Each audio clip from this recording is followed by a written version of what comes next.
ఆ జీతాలు మున్సిపాలిటీలే చెల్లించాలి.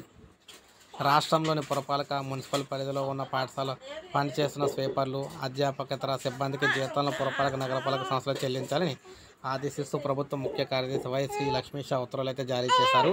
మున్సిపల్ పాఠశాలను ప్రభుత్వం పాఠశాల విద్యాశాఖల పరిధిలోకి తీసుకురావచ్చని చెప్పారనమాట. దీంతో అప్పటి వరకు కూడా అధ్యాపకేతర సిబ్బందికి జీతాలు చెల్లిస్తున్న మున్సిపాలిటీలు చేతులెత్తేయడంతో ఉపాధ్యాయ యూనియన్ నాయకులు కార్యదర్శికి ఫిర్యాదు చేశారు.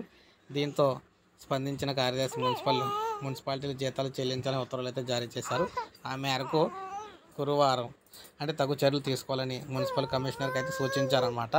మొత్తం మీద చూసుకుంటే రాష్ట్ర వ్యాప్తంగా 2115 మున్సిపల్ స్కూల్లో స్వీపర్లు, వాచ్మెన్లు, అటెండర్లు, పారిశుద్ధ్య విధులు నిర్వర్తించేవారు అయితే ఉన్నారన్నమాట. వీరందరికీ కూడా మున్సిపాలిటీలో జీతాలు అయితే చెల్లించాలని చెప్పారు. అదేవిధంగా ముఖ్య కార్యదర్శి ఉత్తర్వులపై హర్షం అయితే వ్యక్తం చేశారన్నమాట.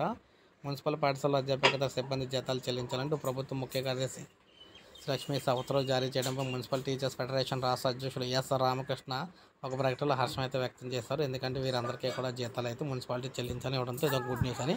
సో ఇది మనకి లేటెస్ట్ అప్డేట్ జీతాలకు సంబంధించి. ఒక లైక్ చేయండి, సబ్స్క్రైబ్ చేసుకోవద్దు, మన ఛానల్ సబ్స్క్రైబ్ చేసుకోండి.